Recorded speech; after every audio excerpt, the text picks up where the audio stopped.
आपके अपने YouTube channel जिंदगी सरिता में आपका स्वागत है। आज मैं लेकर आई हूँ आप सभी के लिए अपने द्वारा लिखित कहानी जिसका शीर्षक है रामू कुम्हार। एक गांव में रामू नाम का एक कुम्हार रहता था। वह बहुत सुंदर मिट्टी के बर्तन बनाता था, साथ साथ मिट्टी की खूबसूरत मूर्तियां भी बनाता था। वह थोड़ा पढ़ा लिखा भी था, बेहद ईमानदार था।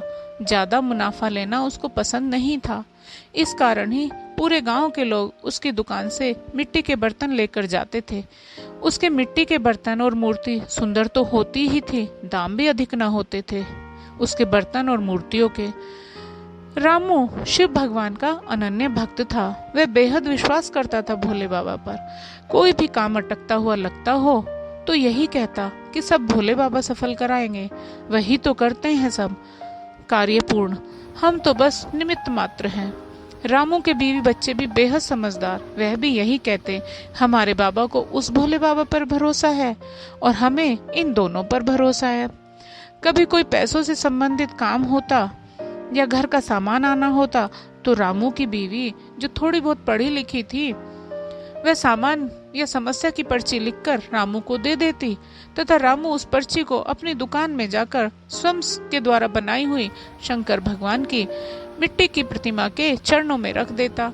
शाम होते होते उतने पैसों का इंतजाम हो ही जाता जितने पैसे उस पर्ची वाले सामान में और रामू के परिवार के खाने पीने तथा अन्य खर्च में लगने होते।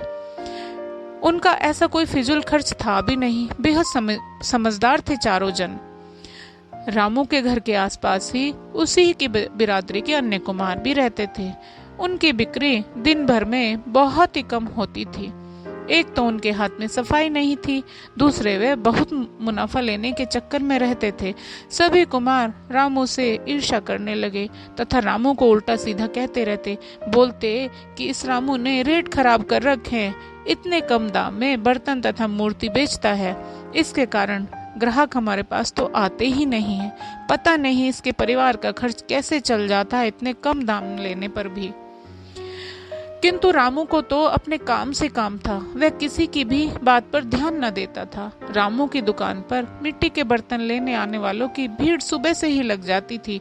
अब तो गांव वालों के नाते रिश्तेदार भी रामू की दुकान से मिट्टी के बर्तन और मूर्तियां लेकर जाने लगे। रामू के बढ़ते काम को देखकर पड़ोसी कुम्हार जले मरे जा रहे थे, किंतु वह लोग भी क्या करे, उनका भी घर परिवार था, खर्च था घर परिवार का और उनको खर्च चलाना मुश्किल हो गया था। सभी बेहद परेशान थे। एक दिन वह सब इकट्ठे होकर रामू के पास पहुंच जाते हैं। उसको बोलते हैं, भाई रामू, तू हमारी भी तो सोच, तू इतनी कम कीमत पर मिट्टी के बर्तन, मिट्टी की मूर्तियां बेचता है, कितनी मेहनत लगती है आज के समय में इस काम को करने में।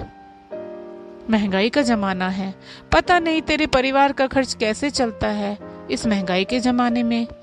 अधिक मुनाफा न लेने के बावजूद भी रामू, तुझे अपना यह रवैया बदलना होगा। हम सब कुम्हार अपने बर्तन और मूर्ति की कीमत बराबर रखेंगे ताकि सबका बनाया मिट्टी का सामान बिकता रहे। रामू बोलता है, भाई लोगों, मुझे जितने खर्चे की जरूरत होती है मैं बस उतना ही मुनाफा ग्राहकों से लेता हूँ। नुकसान में कभी उठाता नहीं हूँ और फालतू किसी ग्राहक से लेता नहीं हूँ। अपनी मेहनत के लिए मैं यही सोचता हूँ कि यह मेहनत मैं अपने शरीर से करता हूँ और एक दिन यह शरीर मिट्टी में मिल जाना है। आखिर मिट्टी ही तो है, मिट्टी का ही तो बना होता है यह शरीर। अब बताओ मैं कहाँ गलत हूँ?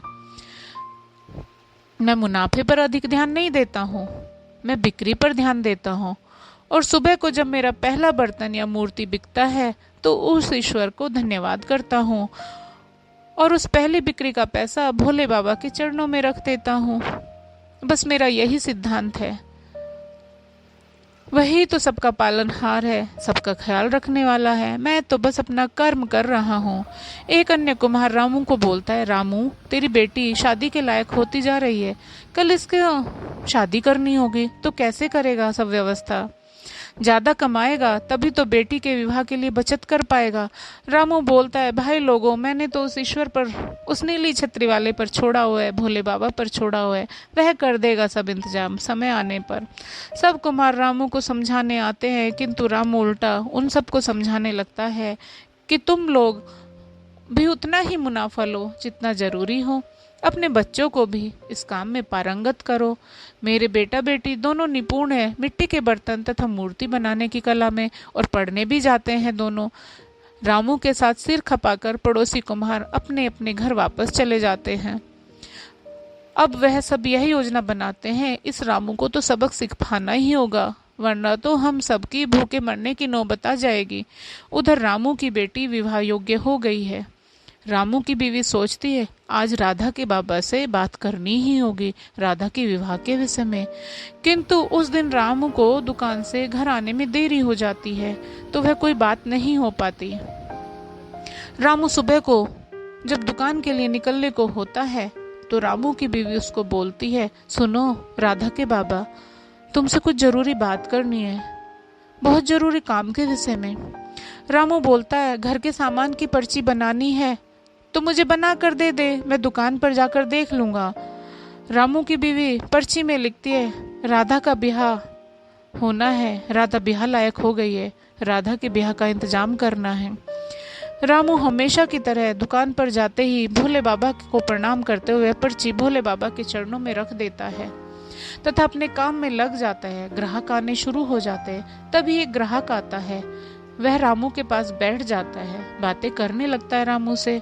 बोलता है, आपकी मूर्ति और बर्तन बहुत सुंदर है, कौन बनाता है ये सब? रामू बोलता है कि मैं और मेरे दोनों बच्चे और मेरी बीवी बनाती है। वह व्यक्ति बोलता है, मैं शहर में रहता हूँ और आजकल शहरों में मिट्टी के बर्तन का बेहद प्रचलन है, तो मैं शहर में मिट्टी के बर्तन की दुकान खोलने की सोच रहा हूँ। उसके लिए मुझे किसी योग्य कुम्हार जिसके हाथ में सफाई हो, जो सुंदर बर्तन बनाता हो, उसको कुछ बर्तन बनाने का ऑर्डर देना चाहता हूँ। और मैंने सुना है आपके हाथ में बेहद सफाई और वो मैं देख भी रहा हूँ।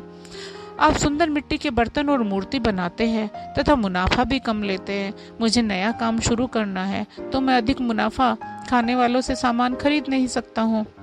रामू कहता है, आपको जितना भी सामान चाहिए वह बता दें तथा कितने समय में चाहिए यह भी बता दें, और हाँ, शहर में सामान ले जाने का इंतजाम आपको स्वयं करना होगा।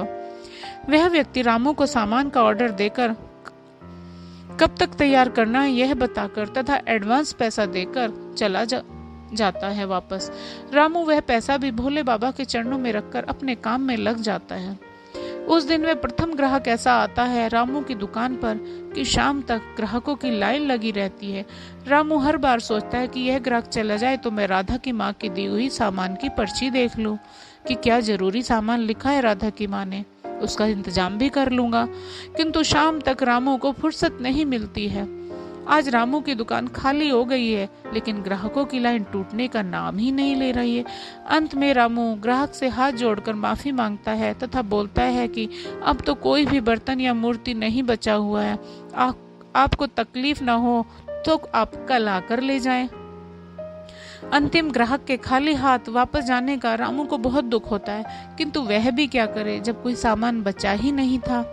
ग्राहकों के जाने के बाद रामू भोले बाबा के चरणों से पत्नी के द्वारा दी हुई पर्ची उठाकर देखता है, जिस पर लिखा है, बेटी विवाह योग्य हो गई है, बेटी के विवाह का इंतजाम करना है। रामू तुरंत समझ जाता है कि भोले बाबा ने इंतजाम कर दिया है। वह अब उस व्यक्ति का दिया एडवांस पैसा भोले बाबा के चरणों से उठाता है तथा उनको धन्यवाद देते हुए बोलता है, भोले बाबा आप सबकी सुनते हैं, आप सबकी रक्षा करते हैं, सबका ख्याल रखते हैं, तथा दुकान बढ़ाकर घर चला जाता है। घर पहुंचकर पत्नी को उस ग्राहक का दिया हुआ एडवांस पैसा तथा अन्य सामान बिक्री से आया हुआ पैसा पत्नी के हाथ में थमा देता है। उधर रामू की दुकान बढ़ा देने के पश्चात अन्य कुम्हार रामू की दुकान को जला देने की योजना बना लेते हैं तथा योजना को अंजाम देने भी पहुंच जाते हैं। सब मिलकर रामू की दुकान में आग लगाने लगते हैं। उधर रामू अपने घर पर अपने बिस्तर पर लेटकर सोच रहा होता है कि मैं अपने साथी कुम्हारों को समझाऊंगा, वे अपना काम सफाई से करें, मन लगाकर करें तथा अधिक मुनाफा न ले। मैं उस बड़े ग्राहक से बात करूंगा ताकि वह उन सबसे भी सामान लेना शुरू कर दे। सभी परिवार वाले हैं, उनका भी काम चल जाएगा। उधर वह सब रामू कुमार की दुकान में आग लगाने के प्रयास में है कि तभी तेज आंधी के साथ बारिश आ जाती है और उनकी योजना असफल हो जाती है। अगले दिन सुबह रामू उन सबके सामने अपना प्रस्ताव रखता है कि यदि आप लोग अपना काम मन लगाकर सफाई से करें, मैं आप लोगों का सामान बिकवाने के लिए बात करूंगा, आप लोगों की मदद करूंगा। वह सब कुमार भीतर ही भीतर शर्मिंदा होते हैं तथा मन ही मन ईश्वर से क्षमा मांगते हैं कि हे ईश्वर, हमें क्षमा कर दो, हम एक अच्छे और सच्चे व्यक्ति के साथ बुरा करने जा रहे थे। वह व्यक्ति तो हमारे विषय में इतना सोच रहा है, हमारा भला ही चाहता है। तो कहानी का सार यही है कि बेवजह किसी से ईर्ष्या न करें, अपना कार्य लगन से करते हुए उस ईश्वर पर भरोसा रखें तथा जो भी आपको प्राप्त है उसके लिए ईश्वर को धन्यवाद देते रहें। धन्यवाद दोस्तों। आपको यह कहानी कैसी लगी अपनी समीक्षा अवश्य दें।